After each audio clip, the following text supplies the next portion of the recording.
Can you hear me now? Can you hear me now? Do you want to build a snowman? Yo, my mind blew when they said that Papa Can You Hear Me and Do You Want to Build a Snowman is the same song. Different lyrics. Papa, can you hear me? Isn't that from Yentl? Yeah. Yentl? Yentl. Yentl. I saw Yentl when it came out. Did you?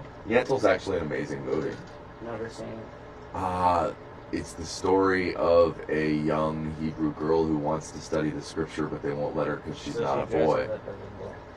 And of course finally meets the love of her life while studying scripture, except she's in the middle of being a boy, and he is also in the middle of being a boy, though is a boy, and is a little confused. Is Yentl the Jewish Mulan? Is Yentl the Jewish? Or is Mulan the Chinese? You know what? I've never brought that connection together. I always thought of Mulan as the Asian Joan of Arc. The Asian Joan. Okay, I could. Yeah, okay. I could give you that. But I like the idea that we're going to leap to Yentl, fighting diligent. Yeah. Like so, Joan of Arc, Mulan, swords. They all dressed up as boys. They all Yentl wanted to do something that they couldn't do. The mighty sword. Right. I guess. Yentl, the mighty word. Yeah, the mighty word. The word of the Torah. Do I feel like I need to watch Yentl now? God. I feel like I need to watch Yentl. You feel from this lens. So I don't know if anybody's noticed. Today is Tuesday. It is. That means we were not here on Monday. Yes. Oh, it's because it was President's Day. Yeah. I don't believe that, but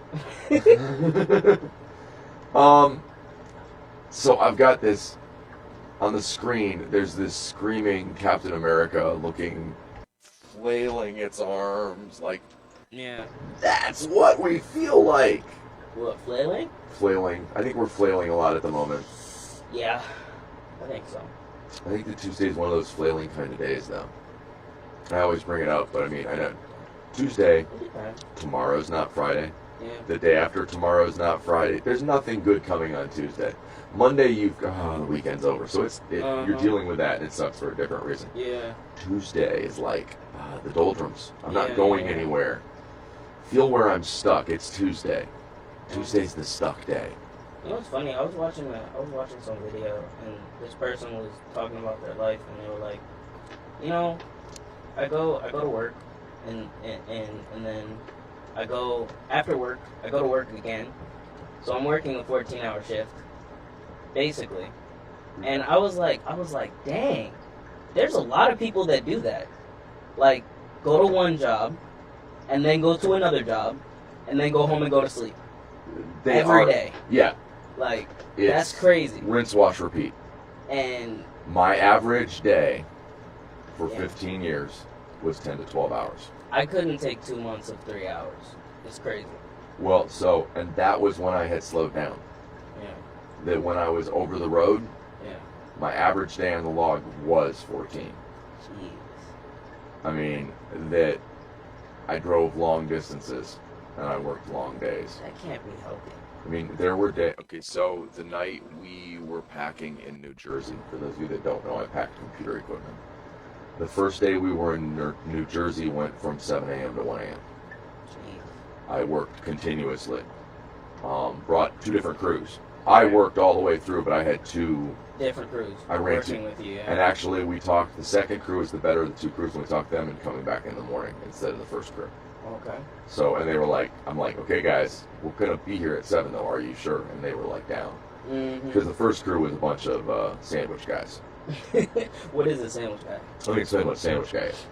So, over the years, I traveled the country far and wide. Most of the states east of Mississippi. Didn't do like Florida or the way south ones a bunch. I mean, I went down to Alabama and Louisiana and stuff, but wasn't spending a ton of time there. But the one thing you found universally, I worked with Labor Ready, which is a company. The way it works is people can get money at the end of the day. Okay. So if you're a person that needs cash for your fix, right, or whatever your current situation is, that's where you go. So I'm guessing they take it out of your paycheck? No, you don't understand. These guys, you get paid the same day. Okay. You work, you bring back a voucher, they give you a thing, you go cash it at a grocery store. Like, usually there's a little grocery store That's next. convenient, I think. Well, it is, in the sense of, if you can't find a job, they don't look as deep. Right. Okay? Oh, okay, I got you. You can show up one day and not the next. You're not making a commitment. You show up, they send you out. You show up, they send you out. They do this in Ohio? Oh, gotcha. Yeah. We use them all over the country. But anyways, the I'm going to start doing that. The sandwich guy. Okay. It's actually an interesting way to get a lot of different experiences. I will give it that. Yeah. We need to get you a driver's license. But anyways, the sandwich guy. So, regularly, no matter what state you were in, you would run into the sandwich guy. Obviously not the same human. Was it a guy who brought a sandwich to work? One sandwich wouldn't be a sandwich Two guy. sandwiches? This is the guy that always shows up with a bag of sandwiches. Okay, he brings all of the sandwiches for everybody. No, for him? He likes sandwiches. He's the sandwich guy. So what happens is throughout the day, you'll realize the sandwich guy is missing. Okay. That, you guys He's are off working eating a and he's off eating a sandwich. You'll find him. He does not like to set down his paper sack of sandwiches. Okay. Okay, now, reminding everybody, I'm not describing a single human being. What? Okay. There are several people I'm that do describing this? the sandwich guy. There are several people that do this. I ran into this so many times all over the country that I refer to it as the sandwich guy. That's how many sandwich guys there are. There's a whole subculture of people that value sandwiches above all things. Like, oh, the sandwich. Dog, I can't even imagine bringing food to work. I just eat at home. Okay. Like, So there's the sandwich guy, and then there's the heavy metal guy. okay. The heavy metal guy was always a great musician. Okay. And he has connections to a million heavy metal bands. My favorite heavy metal guy, and the one that always sticks in my head, I have 55-gallon drums of different drumsticks signed by famous guys. The lies were so huge. Now, okay, and maybe calling it the heavy metal guy, because there was a woman that falls into this category, but her braggadociousness fell into, I have a gem at home worth $50,000. Another guy had a mansion. He had a mansion in California, but he was here working at Labor Ready. See, if someone tells me something like extravagant, I'm just gonna assume in my head that you're lying and keep moving. Well, there are people that are compulsive. Well, no, I'm not gonna assume you're lying, but like I'm gonna be like, okay, like. So it's Tuesday. So what we want to do though is give those people a second chance, because it dawns on. Second chance. Yep, that's what we're doing today. Is all about twos. Because if we really were doing our fullest at meeting everybody's greatest potential, so if we're trying to figure out a way to how do we meet these crazy people that, not the sandwich guy, I honor the sandwich guy. I'm not trying to fix the sandwich guy, but the people that are like telling great stories. Yeah. Wait a minute, do you follow me? Yeah. If they had grown up in an environment to realize part of who they are is they're these great creative minds, we label them as liars. But if they had had the right medium, think of the stories they could have made up. I can't. Yeah, all right. I could get behind that. But do you follow me? Yeah. That to some extent, your favorite liars, the best liars in the world, are the ones that can create realities you believe in. Politician? Or do I mean movie makers? Or do I mean actors? Or do I mean... Do you see what I'm saying? That if you watch... I'm only seeing reasons why I shouldn't date an actress. Isn't a movie a lie that you believe in? It's a tall tale. It's not a truth. So it's kind of a lie, isn't it? I mean, kind of, but it's not... It's a convincing story? Yeah, but like... It's different than... It's different than a person just telling me this thing happened or telling me this story. But what my point is, are the liars that are... Those people that... Okay, so the people I was talking about would have these intricate realities that they believed in. Or if they didn't believe in them, believed that somehow made people accept them better. There's some reason why they're telling these stories. Yeah. But in a world where everybody rises to their greatest potential, they continue to tell stories, but how entertaining they would be. Yeah. I want to see the movie of that guy's story, man, where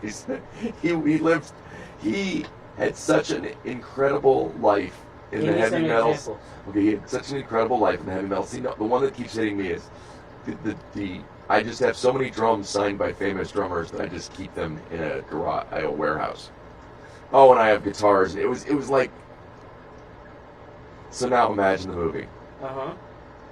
He's this starstruck roadie that somehow is so charismatic that everybody sees him and wants him to.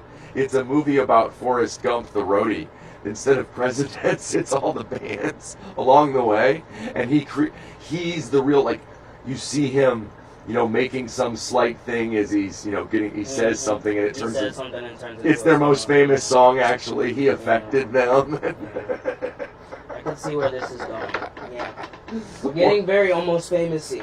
Or the woman who has all of this money and all of these things and all of these grand lifestyles, but has chosen to hide out in Peoria, Illinois, and work labor ready because it keeps her sane. Yeah, sure, lady.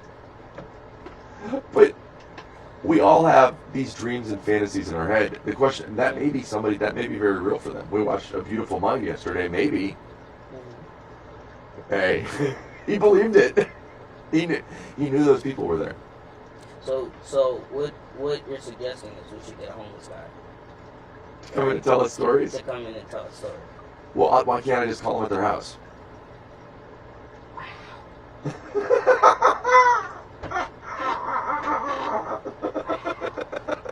Oh, oops. 1-900 cardboard box. Can I help you? That's the homeless, talk to the homeless by the minute service. But the really nice homeless people, you can call it 1-800 cardboard box. They don't charge for the call. Yeah, what do you want to know? What's the best duct tape for holding together your box in the rain? Dude, it's going to turn to mush either way, man. You're going to need a new box tomorrow. Well, but I guess what I'm saying is everybody's just telling their story, even when they're lying, even when they know they're lying. So in A Beautiful Mind, he's telling his story because it's what he sees. With a liar, what they're telling their story about is what they experience. So now it may not, the thing they're lying about isn't necessarily the experience. It's like their imagination. Well, no, what I'm saying is, let's say they're covering. They're telling some big story because they think that's more meaningful, right? Right. So the biggest story they're really telling is that they're telling a story that they're covering. But they don't say that, though. So No, it's like that's the fun of it. They're leading with truth, even though it's not. They're leading with their truth. Is it?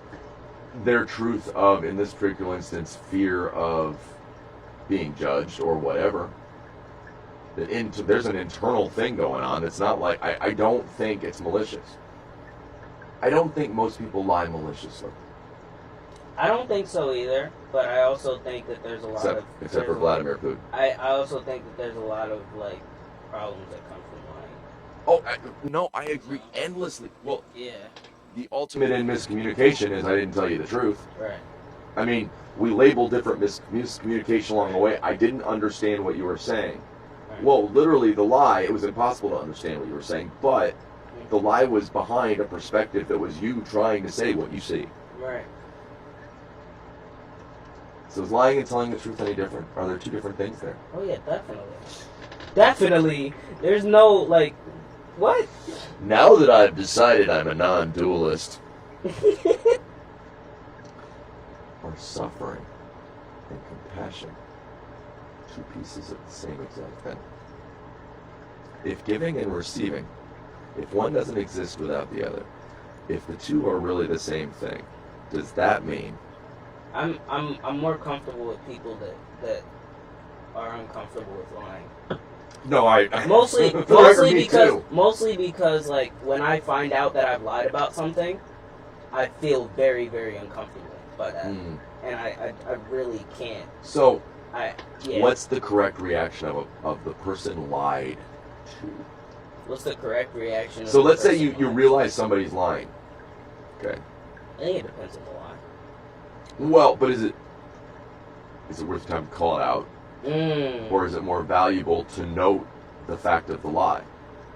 What do you mean note the fact of the lie? That's a message. It's if you know someone is lying to you about something, that isn't about them lying to you. That's about them lying. That isn't about the content of the lie.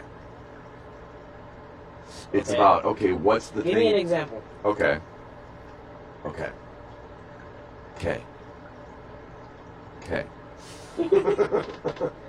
Sorry.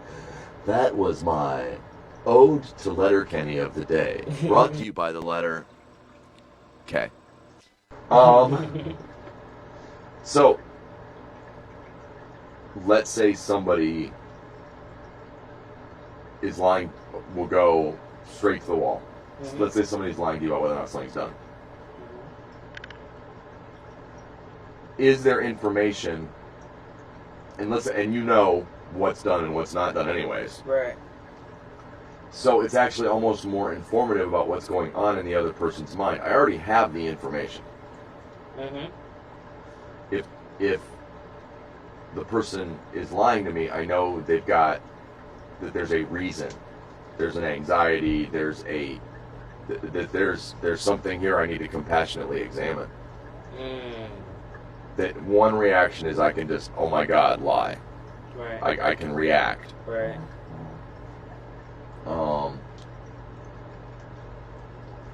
Or I can actually compassionately listen, which might mean, do I absorb it? Do you point it out? You don't want to absorb it because you don't want to carry it. Right. So for me, all I can do is take it in as information and set it down. I have to set it down and walk. That's not mine to carry, to some extent. That I can recognize that what's going on here is something more internal and separate from me. I think it's better to call out a lie.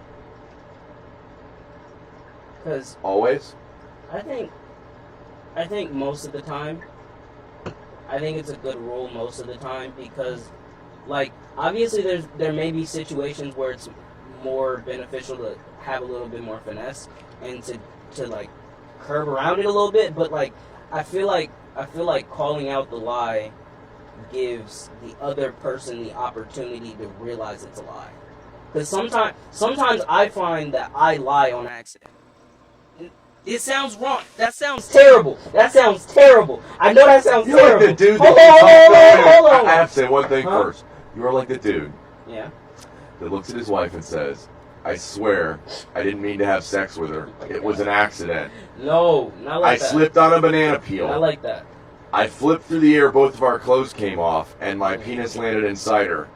Oops! Anyways, No, go ahead.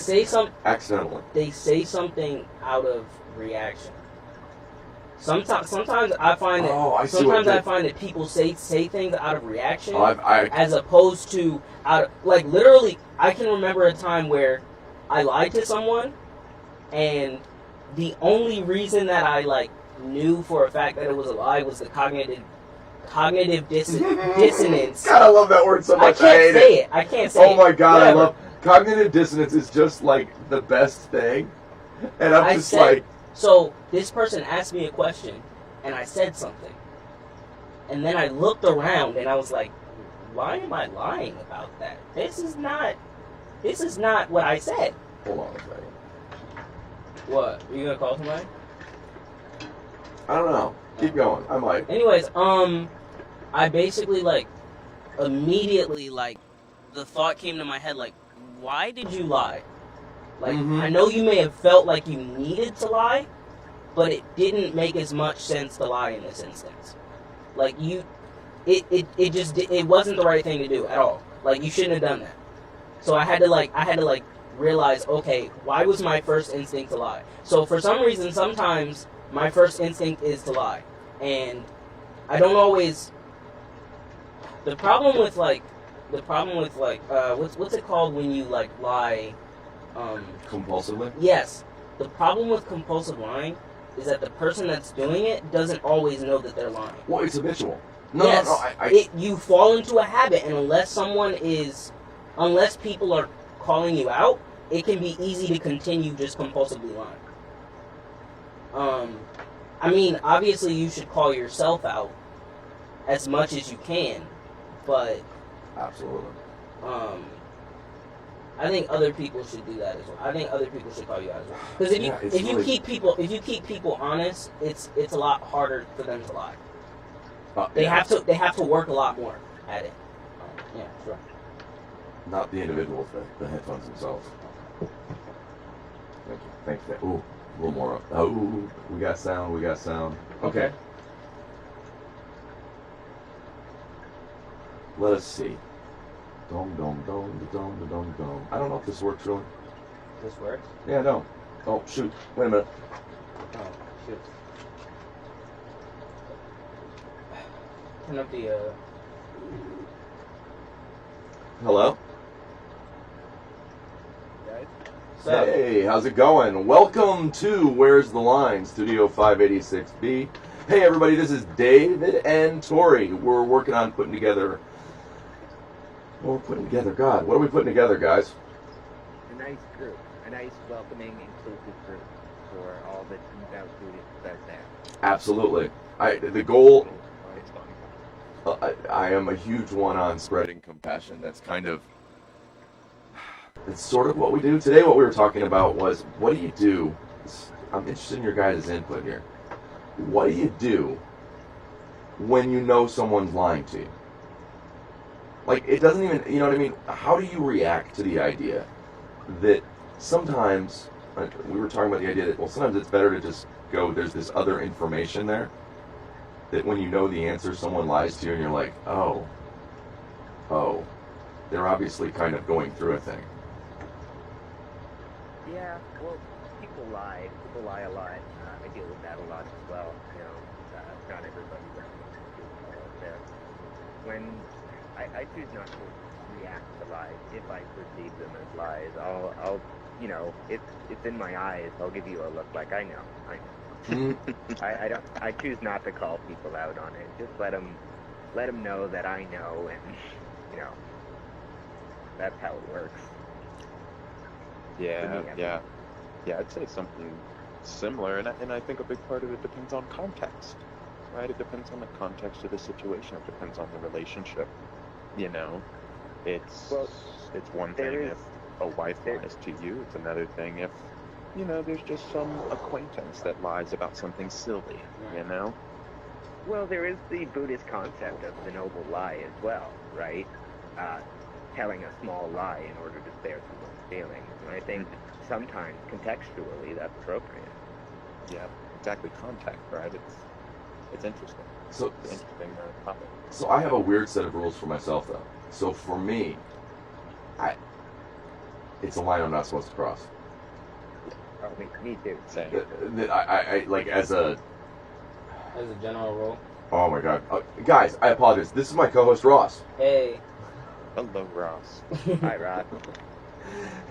We do this every day from noon to 1. Okay, I'll be honest. We do it from 12:15 to 1.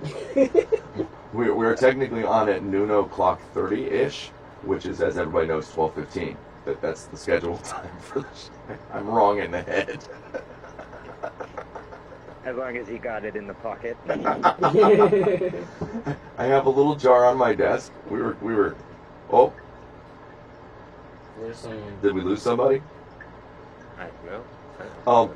I have a little. Nope, I'm here. Oh, good deal. We have a little jar. I have a little jar on my desk. As I was trying to remodel my basement, I found a number of marbles, and I keep them in a jar so as to not lose them again. Yeah, don't lose your marbles. Don't lose your marbles. Do you ever think that lying can be good?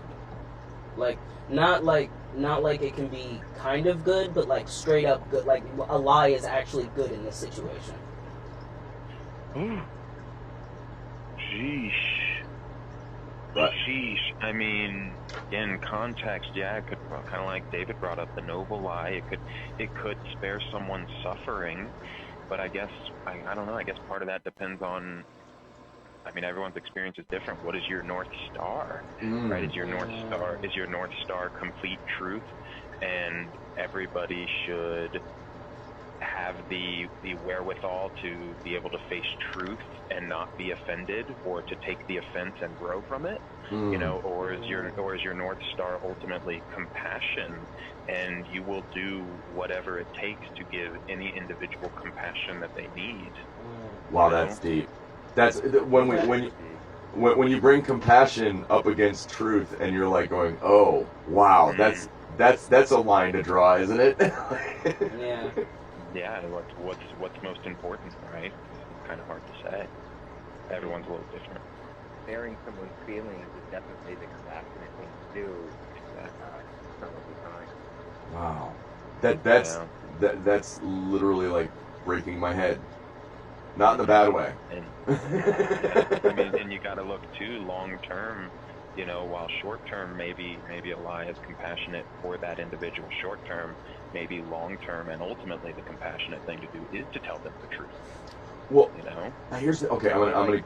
Oh, go ahead. I'm sorry. I feel like that might be the case a lot of the time.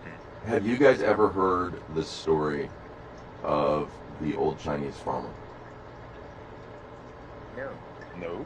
Okay, so now we're talking about the idea of looking at impact, and impact's huge lately. I'm in a mindfulness course where one of their big points is you can't just think about what your intention was, that you have to look at impact. Right. So once upon a time, in a distant land, there was a farmer working hard, you know, in, I assume, somewhere in Asia, based on where the story comes from. But one day, his horse goes running away from him, and all of his neighbors and friends bemoan his horrible luck. To which he responds, "Well, we shall see." A few days later, his horse comes back, and with it come two wild horses that have decided to travel with him. So now he has 3 horses. And all of the members of his, you know, peer group are like, "Oh, God, you're the luck you have. It's just absolutely amazing. You have the best luck we've ever seen." And the farmer says, "Well, we shall see." The farmer has his son work on breaking the new horses so that, you know, wild horses, etc., get broken and that kind of thing. But unfortunately gets thrown and breaks his arm. Or maybe it was his leg. Maybe it was his arm and his leg. It's not really important. All of the friends, of course, are once again bemoaning the horrors of, you know, the things the day brings and how life goes and, oh, how unlucky can you be. The farmer, of course, as we can see, had a little more zen than his friends and responds with, "We shall see." Then, of course, what happens is a few days later, they come to conscript an army. So in those times, it was common for when you were building an army, you just went from village to village and took the able-bodied men to go fight for you. The son, unfortunately, with something broken, as we mentioned earlier, not important specifically which thing broken, can't go into the army while all the other young men are taken. If we can guess, perhaps, what the reaction of friends, family, peer groups going to be again. They are again amazed by the good fortune. Right.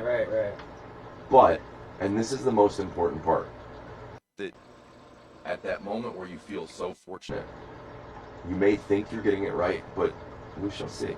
I almost think that makes me think that there's no such thing as like luck. I like that story. That was really nice. Thank you. It's well stolen. I tell you, it's thousands of years old. That's great. It makes me think that there's no luck. Like, good luck and bad luck is really all about perspective.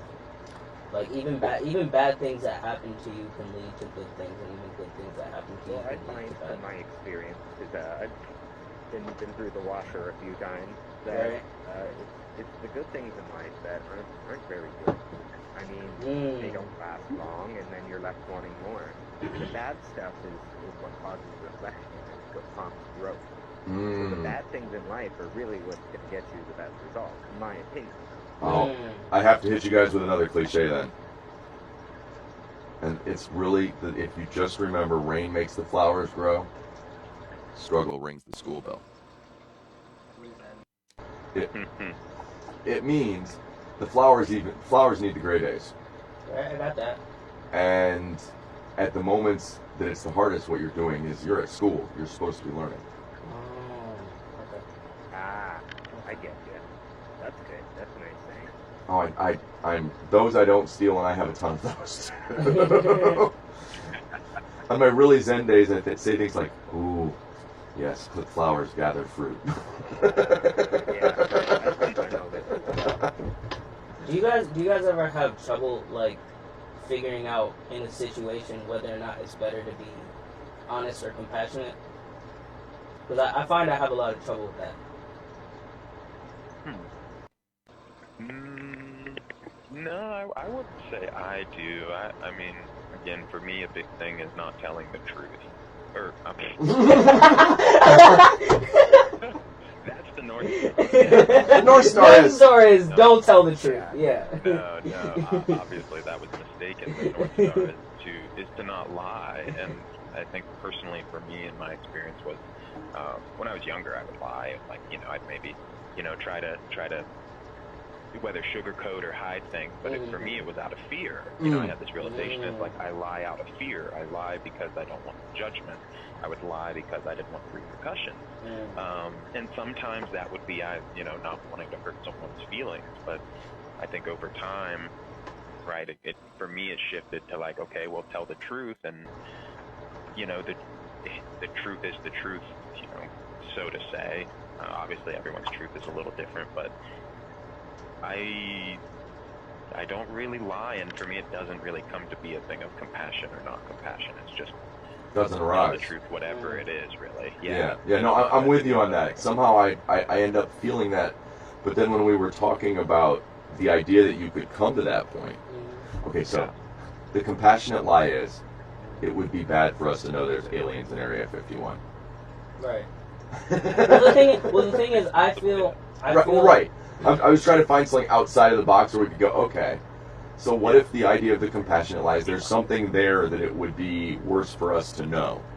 Well, the thing is, I find that I'm more like sensitive than I think I am, because like I talk a big game about wanting to tell the truth all the time, but when I'm faced with a situation where I have the opportunity to tell the truth or spare someone's feelings, like I always pick sparing someone's feelings. Like, and even though I would like to be the person that could just tell the truth whenever and just say what he means, but like I always find myself like caving a little bit, See, when I'm about to lie, like when if I was thinking about lying, thinking of like saying something that wasn't true, I do have this little voice in my head that goes, "Hey man, that's not right. That's not right action." Right. And that kind of guides me towards making like the best decision, when it comes to being honest. How do you get that thought process going if your first thought is, how do I de-escalate? How do I appease this person? How do I calm this person? Well, that's when your moral compass is clashing against your spirituality, I think. If you want to be as devout as possible, you've got to kind of make that voice in your head so you don't make those decisions. Because if you're going to dedicate yourself to this whole Buddhism thing, you can't be half in, half out. In my book, I'm not going to be half in. So well, here's the interesting thing. We are open to everybody to a great extent. So Ross is at a very different place on his path. He's only 18, for one thing. That I agree on the devout nature of things. My goal is that there's a universal appeal beyond even the labeling. That I think these truths are universal. That Well, they are, in my opinion, too. And so when I look back and I read the scriptures where Buddha's very firm on the idea of questioning everything, that even believing any piece specifically without the intensive not study, meditation, or finding its meaning for you. I love the Dalai Lama's outlook on, if you watch the thing on dealing with negative thoughts, that he brings forth very much the idea that here what we're doing is living by example. We don't need to lead.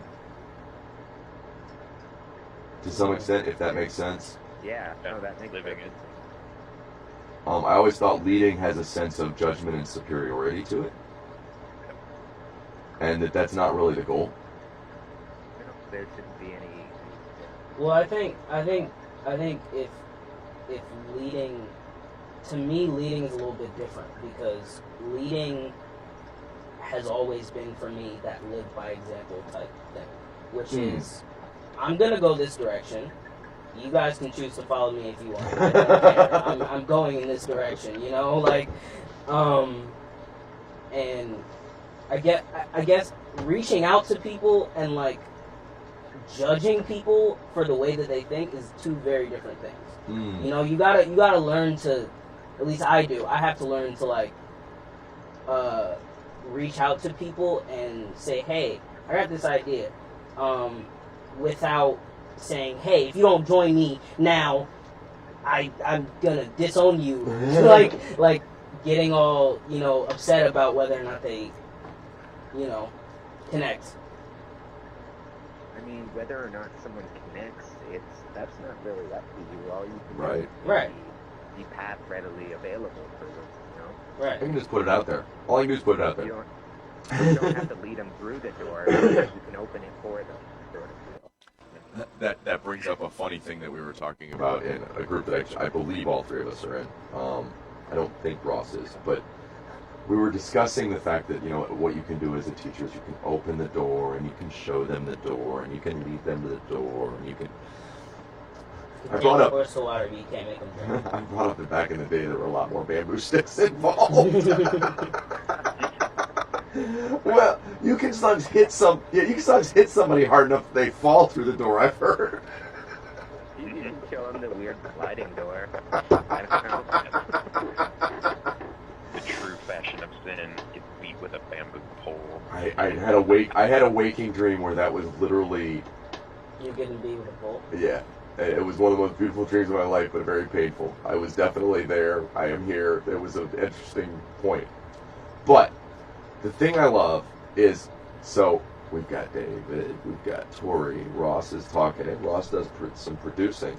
I wanted to kind of, being that we were talking right before the show, what do you guys think of this as like a once-a-week show where we talk about men's health, Buddhism, compassion, the things that come together around it, and so that we could continue this? I'd like to start, then we would have guests that came in as well. The beauty of it is, as the part we were testing, all I had to do was press that little phone button at the top. And all I did, my phone is plugged into our board. We are live and on the air right now on Facebook. Everybody should be able to hear you. We can hear you. It only means that... I've been a guest on a few podcasts for mental health. That's absolutely great. I think that's awesome. And I can get behind like doing it at least once a week. absolutely. As long as our schedule is... Well, the trick is... I gotta work. Well, no, the trick is what we have to do is try and figure out, you guys need... Okay, so this is what I'm doing for a living.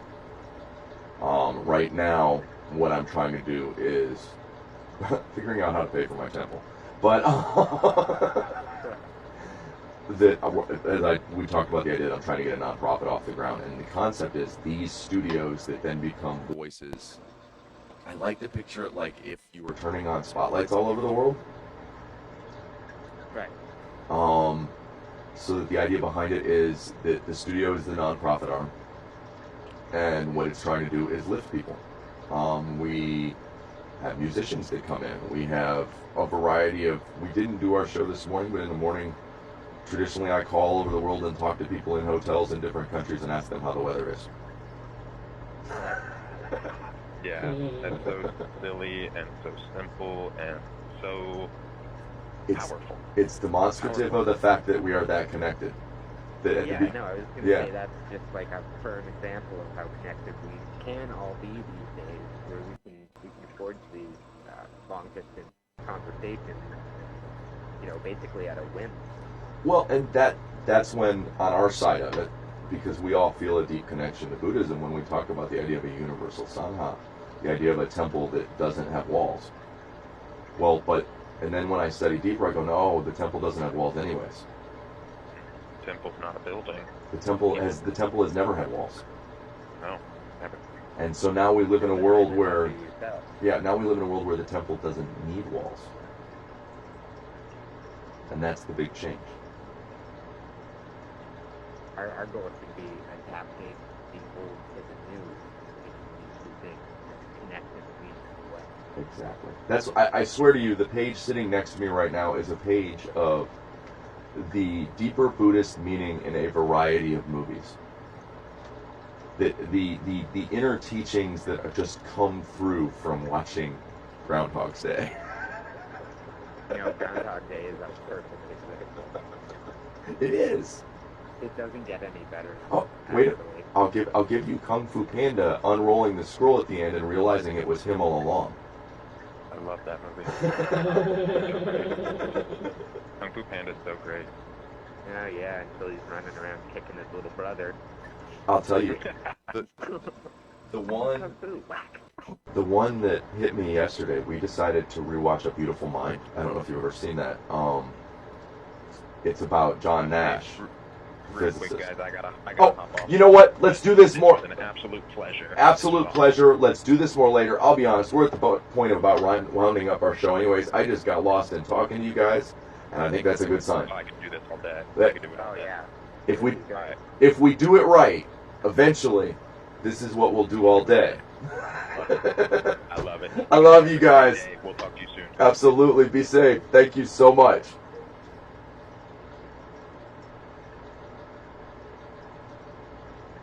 That's how easy it is. Mm-hmm. That blows my mind. Did that feel liberating to have some other side of the conversation? And it seemed like it brought you out of your shell a little bit, like you felt you could. Yeah. I mean, there were moments I saw you hold back, but Well, I was a little thrown off because I didn't see it coming, but I had no plans for that. Yeah.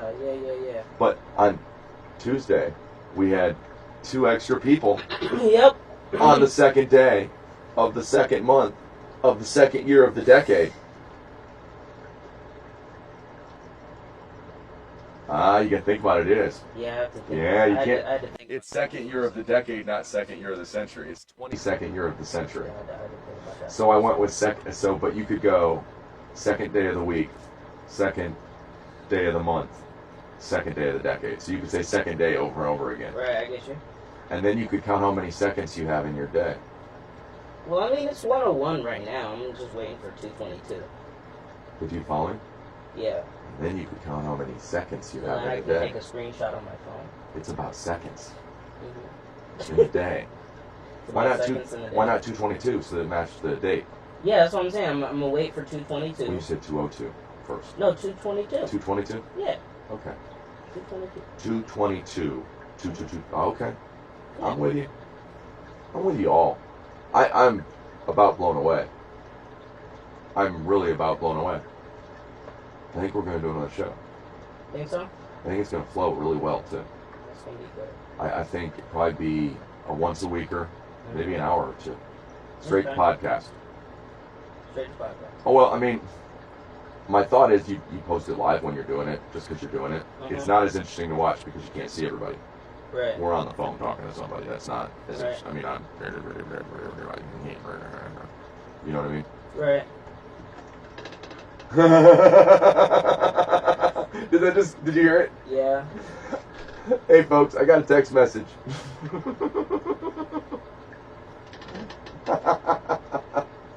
I don't know if there's anybody out there, but if you are, I love you so much. I do. I do. I do. I don't think we had a single live viewer. The problem with missing a day is, I'm telling you, you miss a day, people show up and you're not there, they won't show up the next day. It's yeah. But that's why we have to make sure there's so much available for them to do on days that we're not there, so that we can have days we're not there, because we need to have days we're not there. You know, I'm not denying that, is my point.